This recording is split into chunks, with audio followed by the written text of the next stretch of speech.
जनवरी 1968 का, जिनमें दैवी गुण होते हैं उनसे सबकी प्रीति होती है,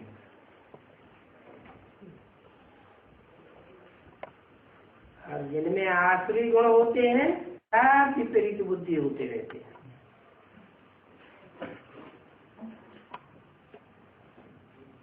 गुण ही जिसमें नहीं है उनसे प्रीति क्या करेंगे? प्रीति भी समझ करके रखी जाती है।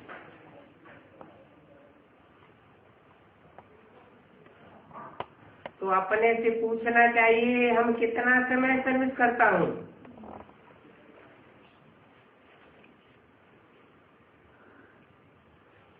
अपने गुणों से सर्विस करता हूँ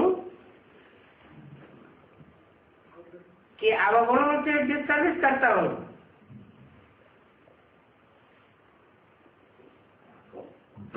सर्विस नहीं करता हूँ तो बहुत बहुत बोझा चढ़ेगा।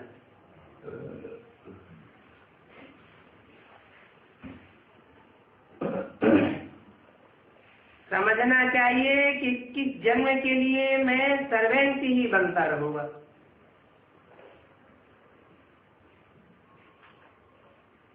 सर्विस ही नहीं करता हूँ तो बेहद का बाप हमको क्या वर्षा देंगे?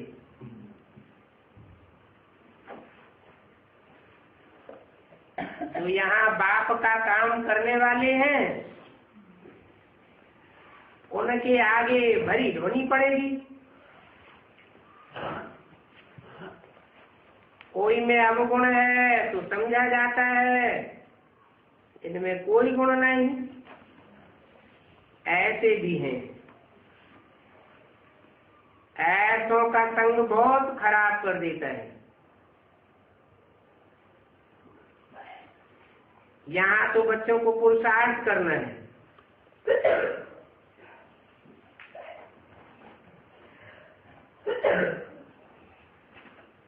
क्या करना है यहाँ?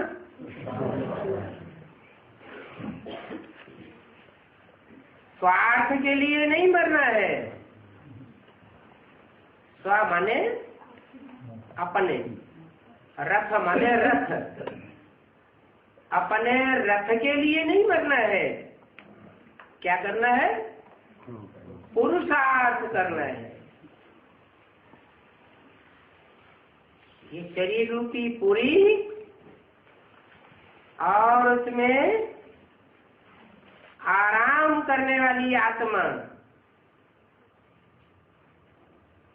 उसको कहते हैं पुरुष। अर्थात आत्मा के लिए करना है। देह के लिए जो कुछ करते हैं वो एक जन्म के लिए करते हैं, और देह तो विनाशी है,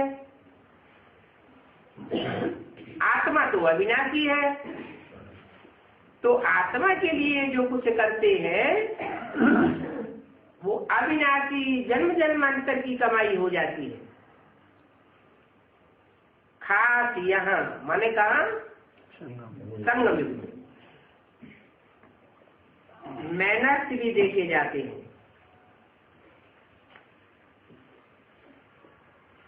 सबको सुख देने वाला जरूर सबको प्यारा लगेगा।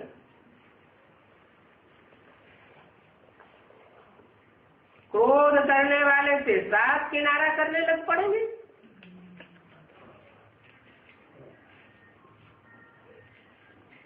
क्रोध करने वाले से किनारा कर देना चाहिए।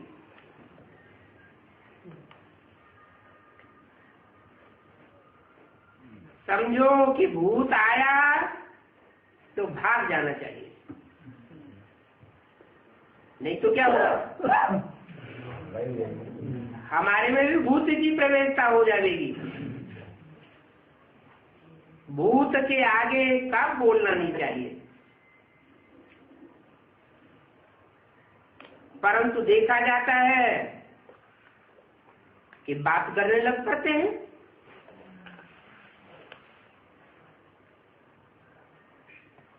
एक दो को देख फिर सब में भूत आ जाता है। रिपोर्ट तो बाबा के पास आती है ना।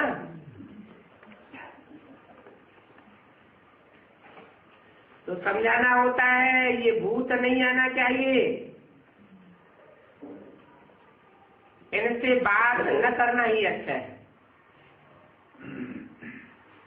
लोभ भी नहीं होना चाहिए। तुम सब वानप्रस्थी हो,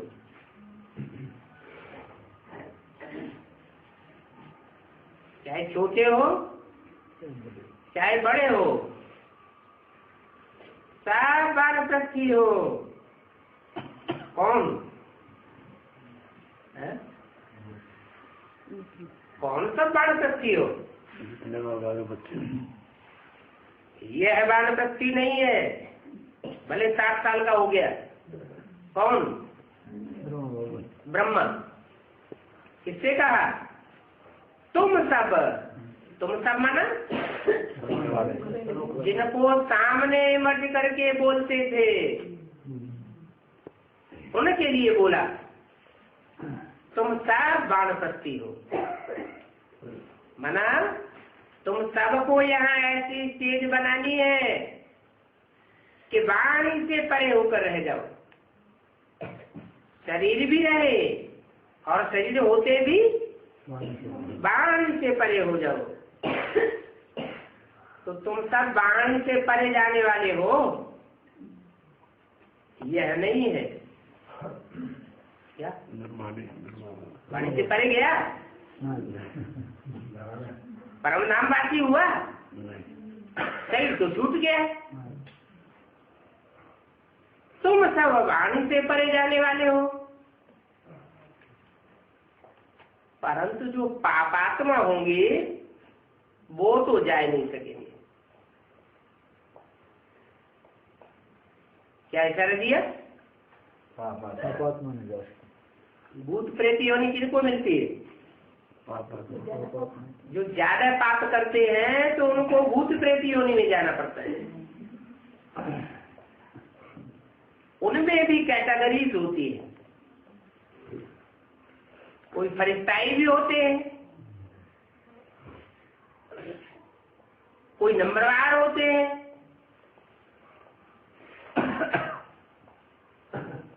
तो जो पाप करने वाली आत्माएं हैं वो वाणी से परे नहीं जा सकती,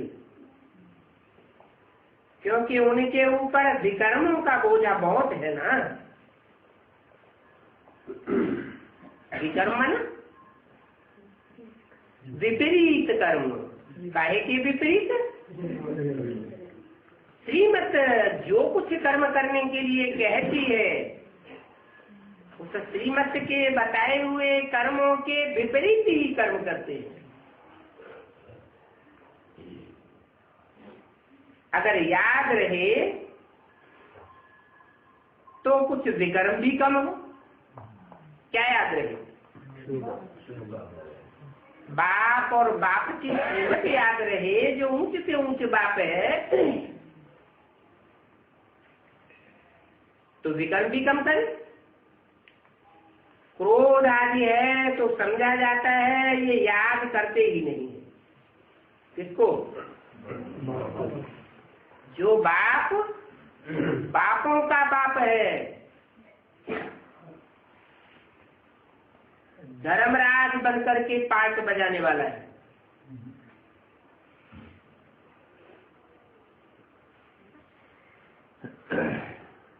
कितनी कड़ी सजा देने वाला है। अगर ये याद रहे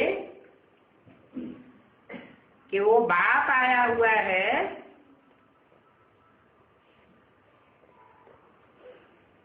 तो क्रोध आदि करेंगे क्या? बाप कुछ काम करने को कहे और न करे तो 100 गुना दंड पड़ जाता है।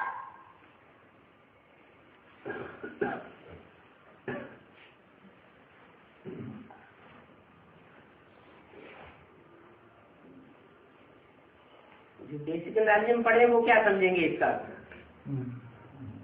क्या अर्थ समझेंगे? बाप कुछ काम करने को कहे और न करे तो 100 गुना दंड पड़ जाता है। इसका अर्थ क्या लगा लेंगे? वाम जनता ही लगाऊं जी, वाम जनता से बारी जनता ही लगाऊं तो और पिछला होता तो वहां तो 68 में सोच खड़े, शरीर ही छोड़ दिया। जिसको बाप समझते थे, प्रजापिता ब्रह्मा समझते थे, उसने शरीर छोड़ दिया। तो फिर बाप कौन से मुख से कहेगा? गुलजार दादी के मुख से।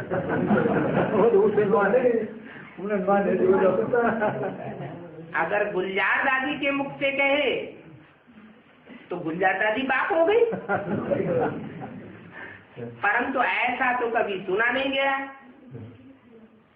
कि भगवान स्त्री चोले में आता है। भगवान बाप, मुरली में क्या बोलते हैं? बाप बाप भी है, टीचर भी है और सतगुरु भी है। तीनों ही प्रकार से पार्ट बजाने वाला एक ही है।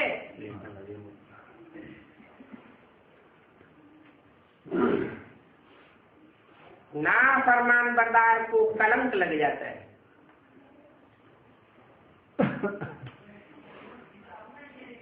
क्या कलंक लग जाता है? कि जो संगम युग में जो ऊंचे से ऊंची युग है, जहाँ जन्म जन्मांतर की शूटिंग होती है, रिहर्सल होती है, अगर कोई आत्मा ऐसे ऊंचे से ऊंचे बाप को भी नाफरमानी कर दे तो उसे कितने जन्मों का कलंक लगेगा? जन्म जन्मांतर का कलंक लग जाता है। ईश्वर का भी नाफरमान बरदार बन गया, और किसको छोड़ेगा? बाप तो यहाँ ब्राह्मण बच्चों को समझाते हैं, एक ने कही और दूसरे ने मानी। हर आत्मा का रिकॉर्ड रखना चाहिए। और यहाँ तो आत्माओं की तो बात ही छोड़ो, आत्माओं को जो आकर के जन्म जन्मांतर का वर्षा देने वाला बाप है, उसकी भी नाफरमानी कर देते हैं। इसलिए बाबा सब कहते भी नहीं है। क्या है? बाबा कोई फरमान करते भी नहीं है। बच्चों को समझ होनी चाहिए। अभी तो बेहद के बाप से जितना हो सके सदा सुख का वर्षा ले ले।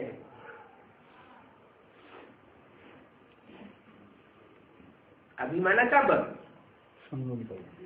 अभी जो पुरुषोत्तम संगम युग चल रहा है, पुरुषोत्तम संगम युग में ही बाप प्रत्यक्ष होते। तो ऐसे बेहद के बाप से जितना हो सके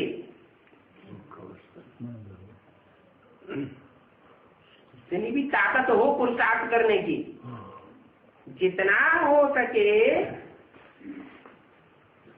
जन्म जन्मांतर का वर्षा ले लेना चाहिए।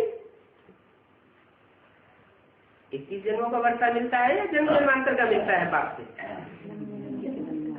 कैसे? 21 जन्मों का जो वर्षा मिलता है वो तो बेहद का बाप बेहद का वर्षा देते हैं।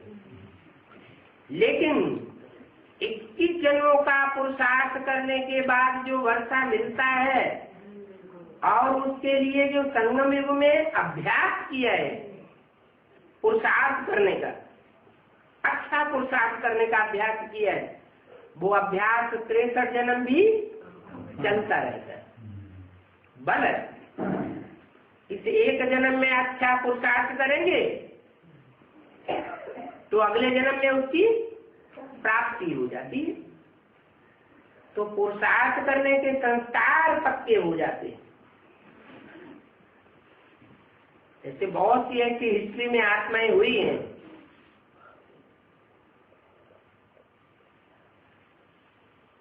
कि उन्होंने जहां जन्म लिया उनका भाग्य जैसे नील था, परंतु इतनी पुरुषार्थी देखने में आई, उस एक जन्म में ही पुरुषार्थ करके साधारण सिपाही से क्या बनकर बैठ गई? बादशाह, सम्राट बनकर के बैठ गई।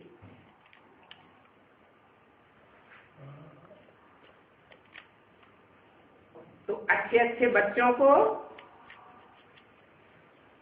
फॉलो करना चाहिए, ऐसे अच्छे अच्छे बच्चों को जिनके तीव्र पुरुषार्थ करने के संस्कार हो।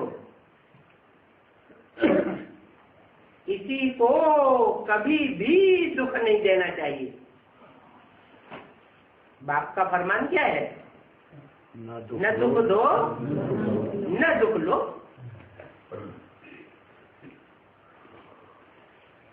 बच्चे तो समझते हैं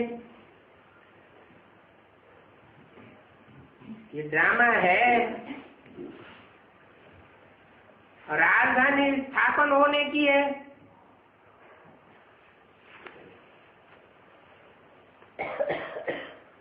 टीचर तो जानते हैं कि राजधानी स्थापन हो रही है, तो नफरत क्यों आवेगी? जिससे जो ढीला पुरुषार्थ करने वाले हैं या पुरुषार्थ ना करने वाले हैं, ऐसे स्टूडेंट से टीचर को नफरत आवेगी क्या? नहीं, क्यों नहीं आवेगी? क्योंकि जानते हैं क्लास में सब स्टूडेंट तो एक जैसे होते ही, और यहाँ तो राजधानी स्थापन हो रही है। राजधानी में राजा महाराजा घराने में जन्म लेने वाले होंगे, वो तो ढेर होंगे। 16,108 का परिवार होगा, बेहद का ईश्वरीय परिवार, जो बाप से राजाई का वर्षा लेते हैं, परंतु उस वर्षे में पद पाने वाली नंबरवार, कोई महाराजा महारानी बनेंगे, कोई राजा रानी बनेंगे, कोई राज्याधिकारी बनेंगे छोटे बड़े, और कोई दास दासी बन जाएंगे। फर्स्ट क्लास दास दासी भी होते हैं जो दूसरे दास दासियों पर कंट्रोल चलाते हैं, फिर कोई थर्ड क्लास दास दासी भी बन जाते हैं। फिर इतना ही नहीं, राजघराना ही नहीं होता है राजधानी में, और क्या होता है? प्रजा भी तो होती है। कोई फर्स्ट क्लास साहूकार प्रजा, राजाएं गद्दी पर बैठते हैं तो राज दरबार में बड़े बड़े साहूकार भी नजदीक ऊंची कुर्सियों पर बैठते हैं, क्योंकि राजा के मददगार तो बनते हैं ना। तो टीचर तो जानते हैं ये बहुत बड़ी राजधानी स्थापन होने वाली है, और धर्मों में तो ऐसा होता ही नहीं। धर्म पिता आते हैं, अपना धर्म स्थापन करके चले जाते हैं, राजधानी स्थापन नहीं करते। यहाँ तो पूरी राजधानी स्थापन होती है, तो टीचर को नफरत क्यों आवेगी? समझेंगे ही नहीं तो नाम बदनाम होगा। बहुत नापास होंगे तो लिफ्ट नहीं मिलेगी। ये तो बात समझते हैं। कल पहले इनकी जो एक्ट हुई थी वही एक्ट करेंगे। राम को भी नापास रखते हैं।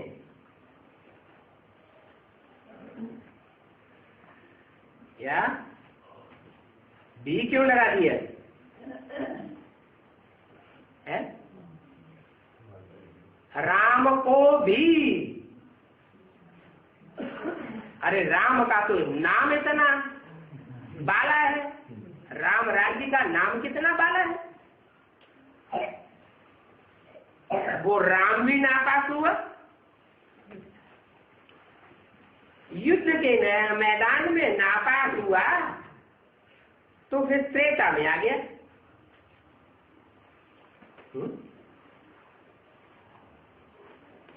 क्या सतयुग में युद्ध होता है? जो नापास हुआ तो त्रेता में आ गया है?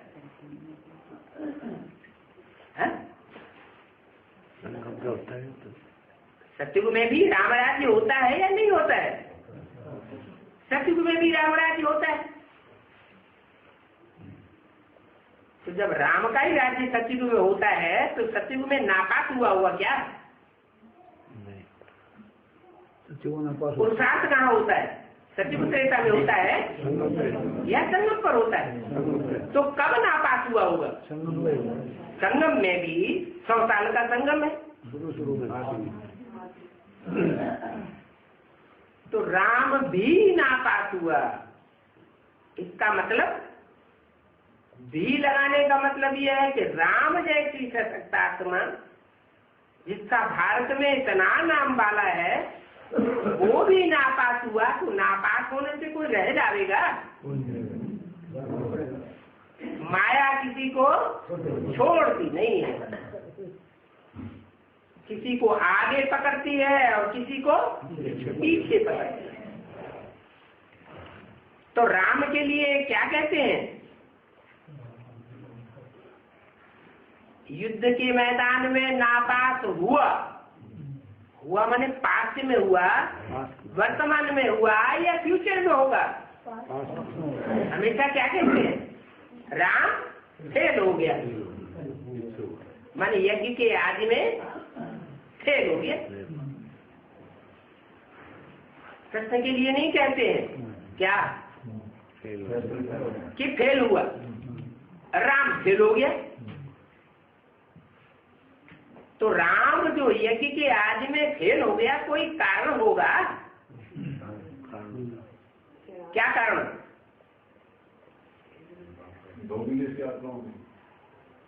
आदि में इतना ज्ञान नहीं था। आदि में क्या था? भक्ति का फाउंडेशन था संगम युग में, या ज्ञान था? भक्ति का फाउंडेशन था। सत्संग में आते थे, ध्यान में चले जाते थे, साक्षात्कार करते रहते थे। बहुतों को साक्षात्कार होने लगे, ढेर सिंध हैदराबाद में इकट्ठे हो गए। तो ज्ञान था, ओम ओम ओम ध्वनि उच्चारण करते रहते थे। तो वाणी से परे जाने का पुरुषार्थ था या भक्तों की तरह वाणी में आने का पुरुषार्थ था? वाणी में आने का पुरुषार्थ था। भक्ति फाउंडेशन बन गई, भक्ति में ही साक्षात्कार होते हैं भक्तों को।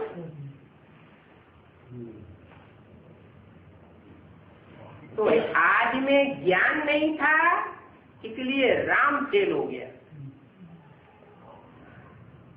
क्यों? क्योंकि राम वाली जो आत्मा है उसके लिए हमेशा मुरली में कहते हैं राम बाप को कहा जाता है और कृष्ण बच्चे को कहा जाता है। वो बच्चा बुद्धि और वो बाप बुद्धि। ज्यादा ज्ञान और समझदारी किसमें होती है, बाप में या बच्चे में? बाप में समझदारी ज्यादा होती है, समझदारी को ही ज्ञान कहा जाता है। और यज्ञ के आदि में इतना ज्ञान था नहीं। वो इस संस्कृति की गीता को लेकर के सुनाते रहते थे, अर्थ करते रहते थे। जैसे छोटे छोटे बच्चों को पढ़ाई जाती है तो मोटी मोटी बातें बताई जाती है या गहरी बातें बताई जाती है? मोटी बातें बताई जाती है। तो उस समय इतना ज्ञान नहीं था, इसलिए फेल हो गए। राम ही नहीं, राम जैसे जो भी सूर्यवंशी बच्चे थे वो सब फेल हो गए। कौन बचे? जिनमें जन्म जन्मांतर का ज्ञान का फाउंडेशन नहीं है। चंद्रवंशी से लेकर के इस्लामी, बौद्धिक, चलवंशी जो भी थे वो बच गए।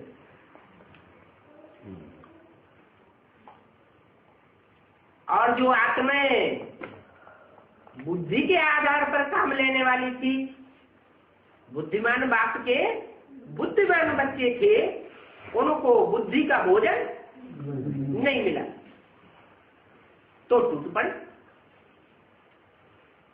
बाकी भक्त आत्माएं रह गई। भक्त आत्माएं क्या समझेंगी? अगर भगवान आ भी जाए और भक्तों को मिल भी जाए तो उनकी अंधश्रद्धा कहेगी हम पुरुषार्थ करते रहेंगे, कोई न कोई जन्म में कभी न कभी मिल जाएगा। ज्ञानी तो आत्मा बच्चे क्या कहेंगे? अरे हम पढ़ाई हम यहाँ पढ़ रहे हैं तो प्राप्ति अगले जन्म में करेंगे क्या? ये तो भक्तों की तरह अंधश्रद्धा हो गई। तो चंद्रवंशी से लेकर के इस्लामी, बौद्धिक, क्रिश्चियन आदि जो भी वंश की आत्माएं भारत में कन्वर्ट होती रही थी, वो ही कन्वर्ट हुई आत्माएं यज्ञ के आदि में फिर आ गई थी और वो बच गई। बाकी जो बुद्धिमान बाप के बुद्धिमान बच्चे थे सूर्यवंशी, वो चले गए। उनमें मुख्य था राम। तो बोला युद्ध के मैदान में नापास हुआ तो फिर त्रेता में आ गया। तो भी अच्छी मेहनत की होगी। क्या कहा? भले नापास हो गया तो भी नापास होने वालों के बीच में उसने अच्छी मेहनत की होगी। और माया सबको नापास कर देती, कोई को आदि में, कोई को मध्य में और कोई को अंत में। इतना अहंकार कोई न करे कि भले माया सब शक्तिवान है लेकिन हमको हरा दे दिखाए, हम कभी नहीं हारेंगे। अगर ऐसा होता कि कोई कहने की हिम्मत रखे कि माया से हमारी कभी हार नहीं होती, तो फिर सर्वशक्तिमान का टाइटल माया को मिले या उसी को मिल जाए? उसी को मिल जाए। तो बोला नापास हुआ तो त्रेता में आ गया तो भी अच्छी मेहनत की होगी, पुरुषार्थ करके अभी तो पद पावेंगे। वो पास की बात बताई, नापास हो गया। और जो ब्राह्मण बन करके जो भी पुरुषार्थ करते हैं, भले शरीर छूट जाए तो भी उनका पुरुषार्थ व्यर्थ नहीं जाता, अगले जन्म में ऐड हो जाता है।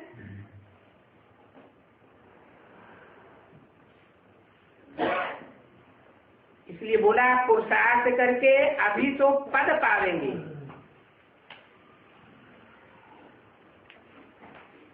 संगत जी तो पढ़ा हुआ है ना, अभी फाइनल पेपर तो नहीं हो गया। कोई फेल हो जाता है शुरू के मासिक, तिमाही, छमाही इम्तिहान में, तो अनुभवी बनता है, अनुभवी तो बनता है। अगर अच्छा पुरुषार्थ करे लास्ट में तो फास्ट जा सकता है या नहीं जा सकता है? जा सकता है। तो पुरुषार्थ कर अभी तो पद पावेंगे। मैंने कन्फर्म कर दिया कि राम वाली आत्मा भी पुरुषार्थ करके लास्ट में पद पावेगी। वो कल्प कल्पांतर पाते रहेंगे। कौन? वो हमारे किसकी तरफ इशारा किया? जो राम जैसी आत्माएं हैं, जो आदि में फेल हो गई थी पूरा ज्ञान न होने के कारण, वो कल्प कल्पांतर पद पाते रहेंगे। बच्चों को साफ साक्षात्कार होगा। कोशिश करके अपना कल्याण करना चाहिए। सर्विस करके बाप दादा के दिल पर चढ़ना चाहिए। बाप दादा किन बच्चों को याद करते हैं?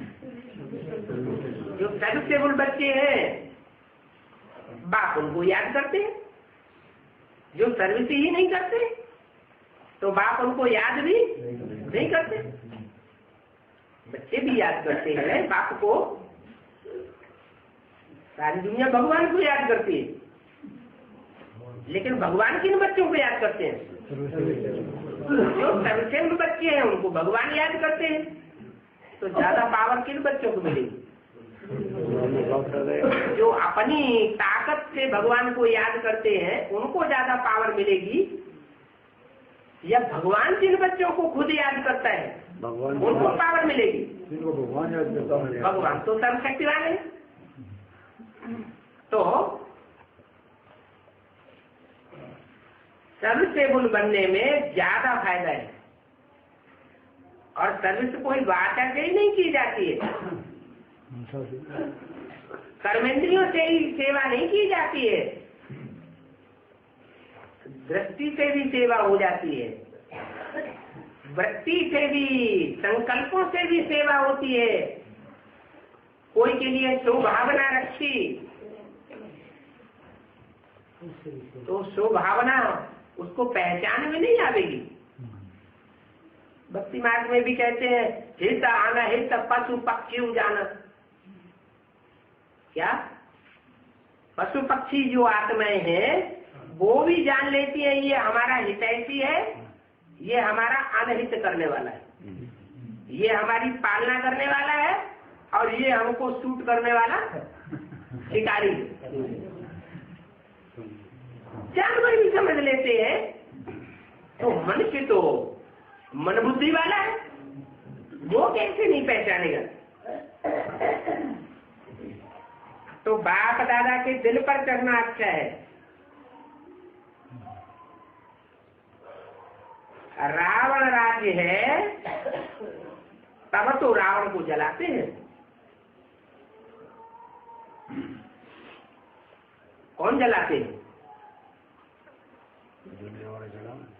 अरे दुनिया में देश विदेश में पुतले जलाए जाते हैं बना बना के।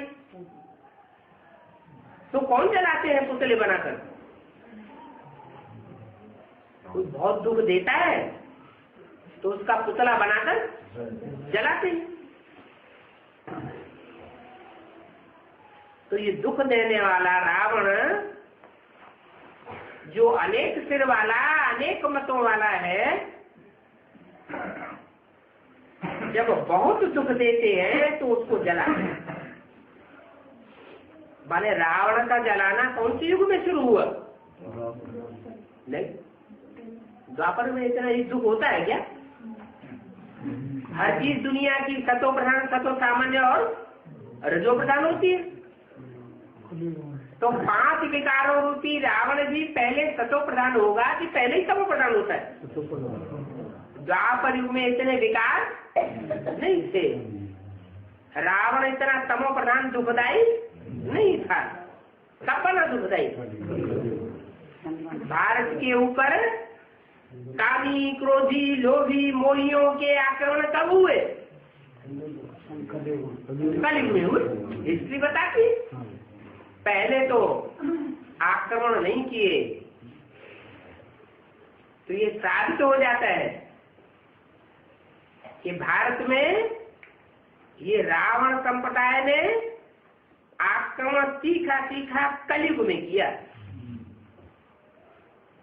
ऐसे नहीं कि द्वापर में विरोधी नहीं था, हमारा दुश्मन नहीं था, वहां भी था, लेकिन इतना तामसी नहीं था। रावण राज्य है तो रावण को जलाते हैं। रावण राज्य में रावण संप्रदाय यथा राजा रानी तथा प्रजा, सारी दुनिया में रावण का राज्य है? कि कोई देश रह गया? एक नेपाल था जहाँ राजा का राज्य चल रहा था, वो भी खराब हो गया। वो भी खलास हो गया। सारी दुनिया में रावण का राज्य है।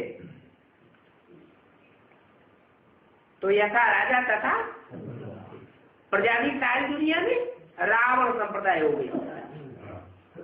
समझना बहुत सहज है। ऐसे समझावेंगे तो कोई को गुस्सा नहीं लगेगा, नहीं सीधा सीधा कहेंगे तुम रावण संप्रदाय हो तो कोई को भी गुस्सा आ जाएगा। राम राज्य में हो तो देवी देवता हो, रावण राज्य में हो तो दानव हो, दानवी हो, राक्षस हो, राक्षसी हो। रावण राज्य में असुर, रावण को जलाते हो,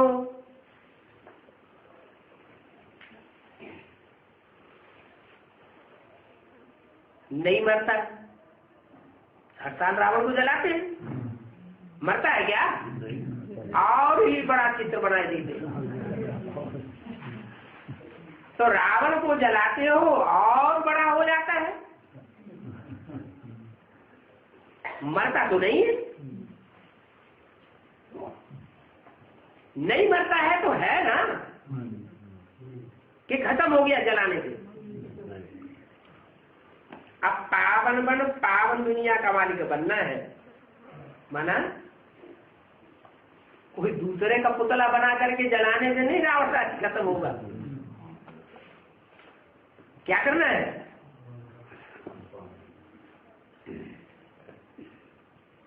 सुधरे जब सुधरा। हमारे अपने अंदर जो 5 विकार है वो खलास हो जाएंगे, जल जाएंगे, राख हो जाएंगे, तो जो हमारी दुनिया होगी आसपास की उसमें भी सब कैसे होंगे? सब निर्विकारी होंगे। हम लक्ष्मी नारायण बन जाएंगे तो हमारे संगी साथी भी कैसे होंगे? लक्ष्मी नारायण जैसे होंगे। राम राज्य में होते हैं समझदार और रावण राज्य में होते हैं बेसमझ। अभी तो इस दुनिया में सब पत्थर बुद्धि है। किसका राज्य? अरे तो ब्राह्मणों की दुनिया में तो राम राज्य होना चाहिए कि नहीं होना चाहिए?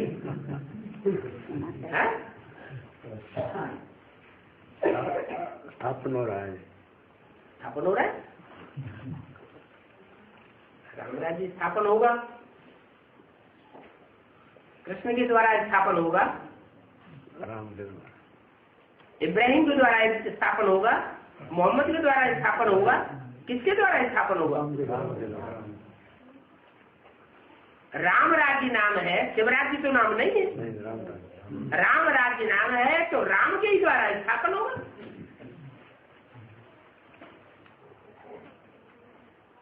तो राम रावण को जलाता फिरे तो रावण राज्य खलास हो जाएगा? है? नहीं, रावण राज्य होता ही तब है जब स्व की स्मृति खलास हो जाए और देवान बढ़ जाता है। देह की स्मृति ज्यादा और आत्मा की स्मृति समाप्त। 8 कलाएं आत्मा की कम हो जाती है तो देवान बढ़ जाता है। आत्म की स्थिति खत्म हुई माना स्व स्थिति खत्म हो गई, और स्व स्थिति खत्म हुई माना स्वर्ग खत्म हो गया। स्व स्थिति से है स्वर्ग और पर अर्थात 5 तत्वों से बना शरीर देह। इस देह की स्मृति से है नरक। नर बनाता है नरक। और जो सदा स्वस्थिति में रहने वाला है वो क्या बनाता है? वो स्वर्ग बनाता है। तो जो सदा स्वस्थिति में रहने वाला है वो ही इस शक्ति पर आया हुआ है और क्या कहता है? बच्चे मैं तुम्हारा बाप आया हुआ हूं। कि माना देहाभिमानी बच्चों से कहता है या आत्माभिमानी बच्चों से कहता है?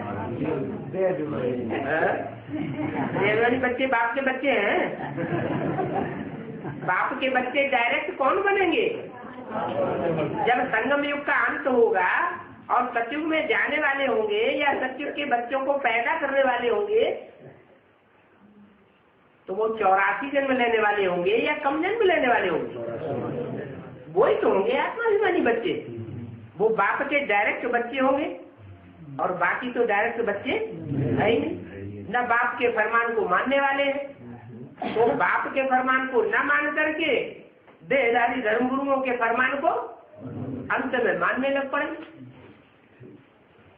तो बाप के फरमान को ही नहीं मानेंगे, बाप की बात ही नहीं मानेंगे। बाप तो कहते हैं ऐसा बच्चा मुआ भला। रचयिता के कंट्रोल में रचना न हो तो वो रचना रचना नहीं। लेकिन आज क्या होता है? राजाओं ने क्या किया? जानते हैं कि हमारा बच्चा को पत्ता है, फिर भी राज्य उसी को देंगे। अगर राज्य उसी को दिया तो इससे क्या साबित हुआ है? कि वो उसकी रचना है, था ही नहीं रचना। जो रचना होगी जिसमें रचयिता का खून बह रहा होगा वो रचयिता की बात मानेगा।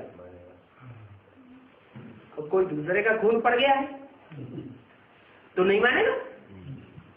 तो बोला अभी सभी पत्थर बुद्धि है। सभी मन अभी सभी पत्थर बुद्धि है। कौन से सन में बोला? अर्थ में बोला। तो सारी दुनिया उस समय पत्थर बुद्धि थी। यज्ञ के बच्चे पत्थर बुद्धि और बाकी सब पारस बुद्धि थे। तो वही बजेदार बात तो ये गानों को तो कह रहे हैं। यज्ञ वालों को बोला अभी सभी पत्थर बुद्धि है। तो यज्ञ वालों को कह रहे हैं तो सभी में क्या आम दुनिया नहीं आ गई? माना राम वाली आत्मा आ गई कि नहीं आ गई? कृष्ण वाली आत्मा दादा लेकर आज ब्रह्मा उस लिस्ट में आ गए या नहीं आ गए?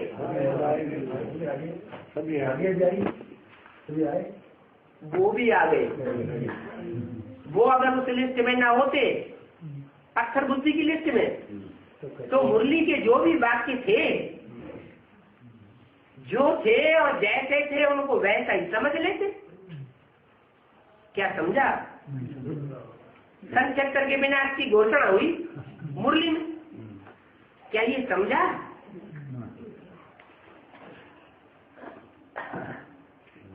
कि कौन सी दुनिया का विनाश होगा और कौन सी नई दुनिया की नए संगठन की स्थापना होगी? ये बात तो बुद्धि में नहीं आई। उन्होंने क्या समझ लिया? ये 500-700 करोड़ की दुनिया खलास हो जाएगी। तो पत्थर बुद्धि हुए या पारस बुद्धि हुए? ब्रह्मा कुमार कुमारी पत्थर बुद्धि हुए। अभी सभी पत्थर बुद्धि है। हाँ, पारस बुद्धि बनने का पुरुषार्थ कर रहे हैं। बाप कहते हैं अपन को आत्मा समझ एक बाप को याद करो तो पापों का बोझा सर से हल्का हो जाएगा। बाप को याद करने से ही पुण्यात्मा बन सकते हैं और कोई उपाय नहीं है। क्या बाप को याद करने से पुण्यात्मा बन सकते हैं? ये कौन सा नियम? कोई नियम है? हाँ, नियम तो है। जैसे को याद करेंगे वैसे ही बने। यही है ना नियम। चोर डकैतों का संग करेंगे बुद्धि से, चोर डकैतों को याद करेंगे, चोरी डकैती के गुण अंदर आ जाएंगे। दुष्टों को याद करेंगे, पापात्माओं को याद करेंगे, पापात्माओं का बुद्धि से संग करेंगे तो पापात्मा ही बनेंगे। तो यहाँ तो बताया कि बाप को याद करने से पुण्यात्मा बन सकते हैं। बाप पुण्यात्मा बनता है? अगर पुण्यात्मा बनता होगा तो पापात्मा भी बनता होगा।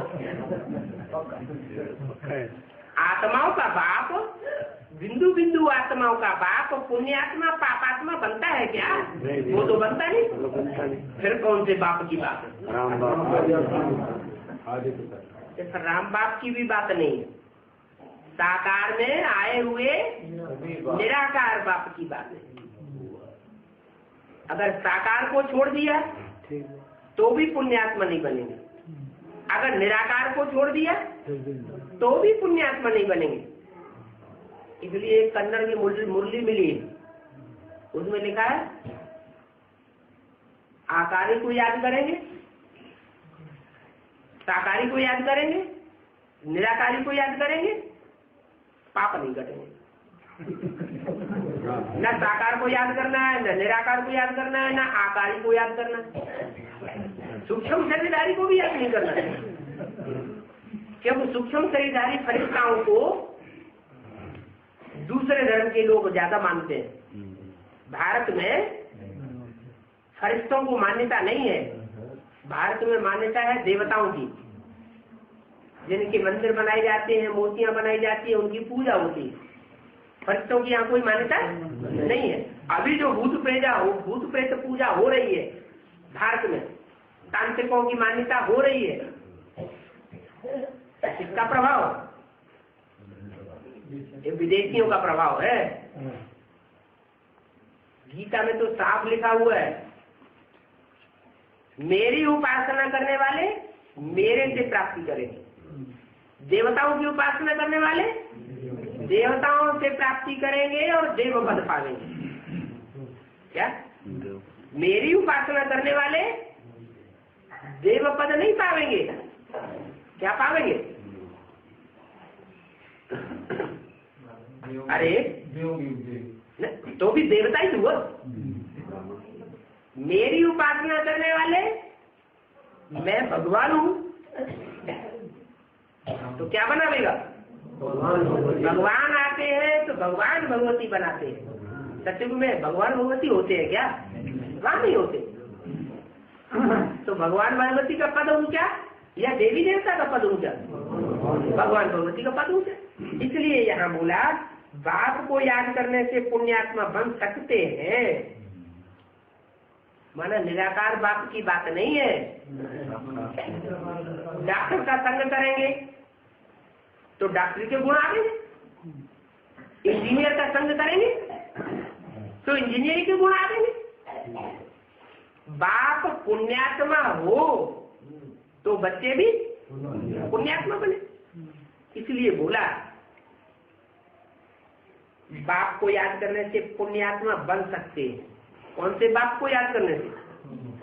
साकार निराकार। वो साकार बाप जो इस मनुष्य शक्ति का बाप है, सारी मनुष्य शक्ति का पिता है, और उसमें निराकार शिव प्रवेश है। उस बाप को याद करने से पुण्यात्मा बन सकते हैं। सबसे जाति कल्याण याद में बैठने में है। बाप शांति का सागर है, सुख का सागर है, उनसे ही वर्षा लेना है। क्या? उनसे ही वर्षा लेना है, इनसे नहीं लेना है। बोला कि इनसे वर्षा लेना है। मुरली में तो बोला ब्रह्मा की पूजा से या क्राइस्ट की पूजा से मिलेगा कुछ भी नहीं। वैसे भी दुनिया में अम्मा से वर्षा थोड़ी मिलता है। ये भी है करना। वर्षा किससे मिलेगा? बाप से वर्षा मिलता है। चलते फिरते बाप को याद करो। फिर दैवी गुण भी धारण करने हैं। क्या? ऐसे नहीं याद करते रहे। याद तो रावण भी शिव को करता था। संगम की बात है ना। शिव का चेला था। रावण ने भी जो याद की है बस देवी की भी उपासना करता था। तो रावण की याद में बाप की याद थी या नहीं थी? नहीं थी, लेकिन वो सिर्फ निराकार को मानता था। क्या? साकार को नहीं मानता था। और फिर देवी की भी उपासना करता था। तो विचारी याद थी। तो बाबा ना साकार को याद करना, ना निराकार को याद करना, ना सूक्ष्म को याद करना, तो याद कहाँ करी? साकार में निराकार को याद करना, ये प्रवृत्ति हो गई। हमारी याद भी कैसी है? प्रवृत्ति की याद है या निवृत्ति की याद है? हमारी कोई निवृत्ति की एक की याद नहीं है, हमारी याद भी प्रवृत्ति की। हम जो मार्ग स्थापन करने जा रहे हैं बाप की श्रीमत से, वो प्रवृत्ति मार्ग स्थापन करने जा रहे हैं या निवृत्ति मार्ग स्थापन करने जा रहे हैं? प्रवृत्ति मार्ग स्थापन करने जा रहे। तो हमारी याद भी प्रवृत्ति मार्ग की याद होनी चाहिए। तो बाप को याद करना है, कोई को सुख नहीं देना है, कड़ुआ नहीं बोलना है। तुम बच्चे जानते हो वहां स्वर्ग में तो हीरे जवाहरात सोने आदि के महल थे, हैं? थे?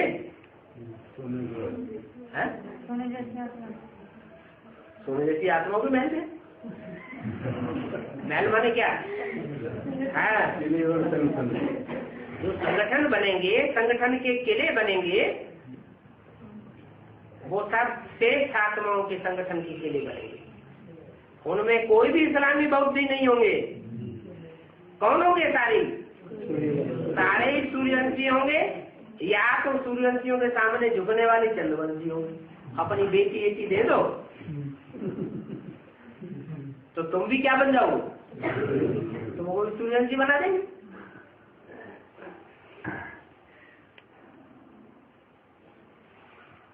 भारत की परंपरा क्या रही?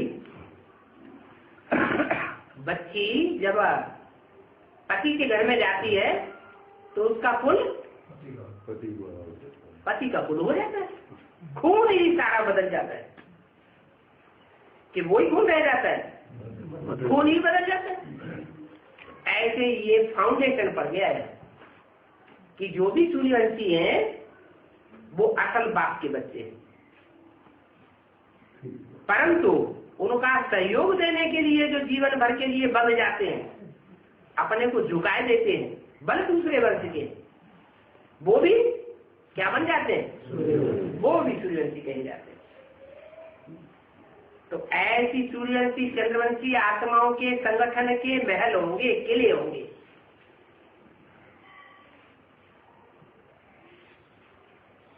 तो फिर जरूर रिपीट होगा। पहले भी थे सोने के महल और अभी फिर होंगे। फिर कोई मंदिर आदि बना लेंगे। कितना भारत साहूकार था, ऐसे भारत के तुम मालिक बन रहे हो।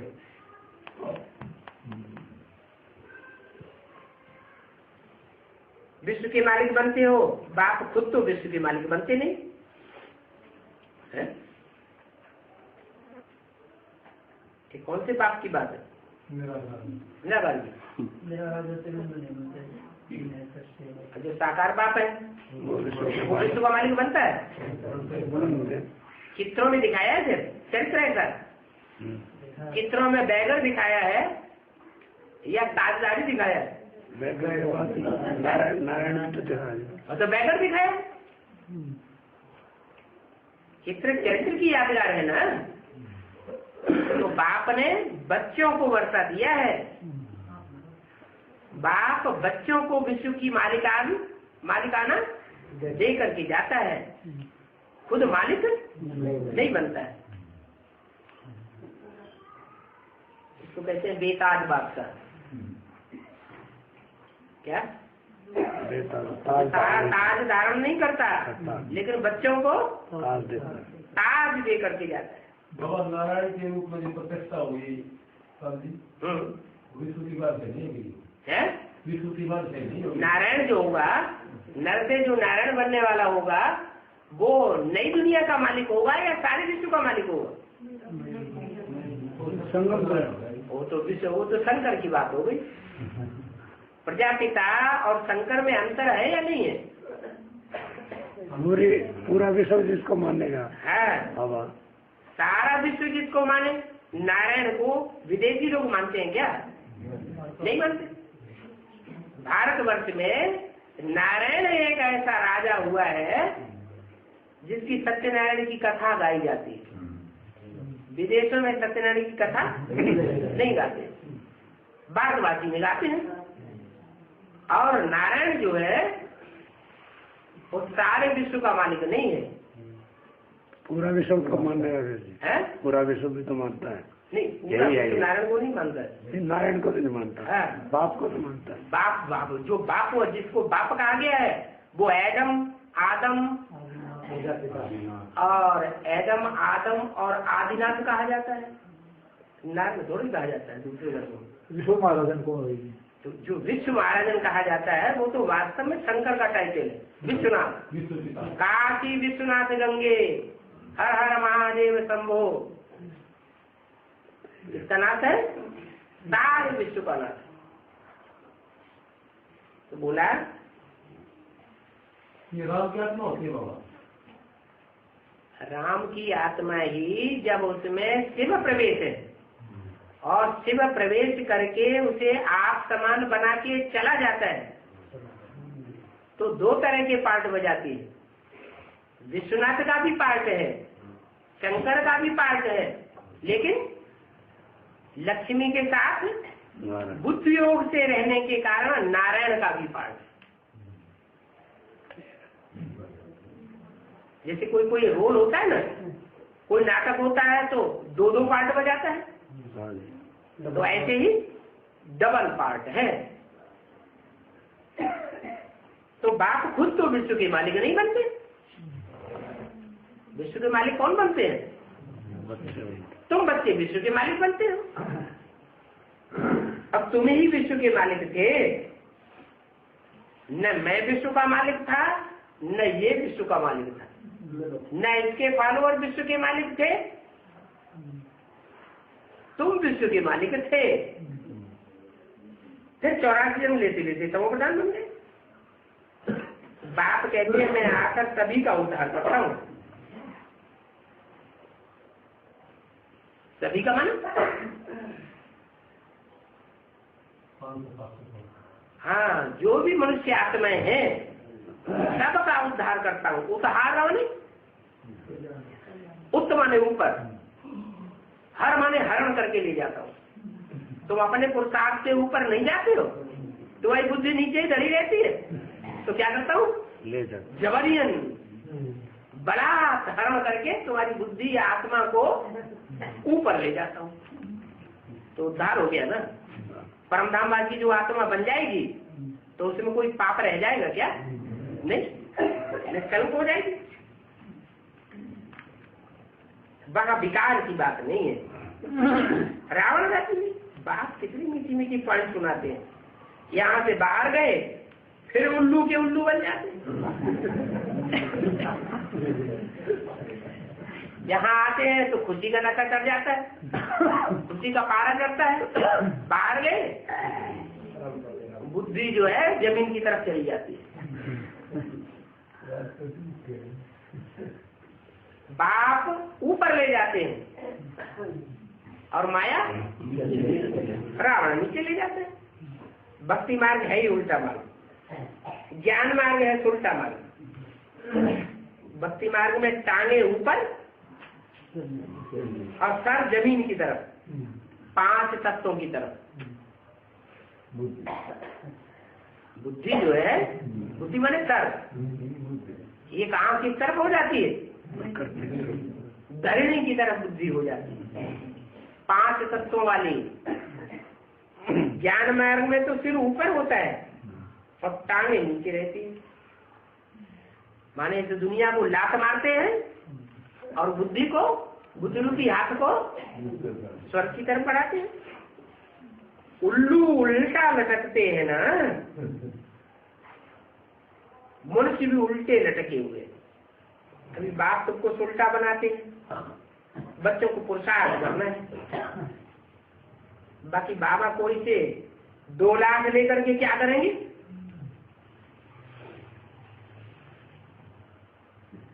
कहेंगे जाकर के म्यूजियम खोलो। क्या बाबा को तुम्हारा पैसा का आकर्षण नहीं है? ये मकान तो खत्म हो जाएगा। जो देख रहे हैं ऊंची ऊंची महलमानियां अटारियां ये सब खत्म हो जाएगा, खराब होने वाली है। बाबा तो व्यापारी है, सर्राफ भी है, दुख की जंजीरों से छुड़ाए सुख देने वाला है। अभी बाकी थोड़ी रही है। क्या अभी सुख के दिन है? अभी फिर भी शांति का टाइम चल रहा है। पढ़ाई कौन से टाइम पे होती है? शांति के टाइम में पढ़ाई होती है। अभी सुख के दिन है, तो सुख के दिनों में हाय दैया तोबा नहीं मचाना चाहिए। सुख के दिनों में धीरज धरो, आगे चल करके तो बहुत हंगामा होने वाला है। क्या एक जगह चैन से टिकने भी नहीं देंगे। ओम शांति।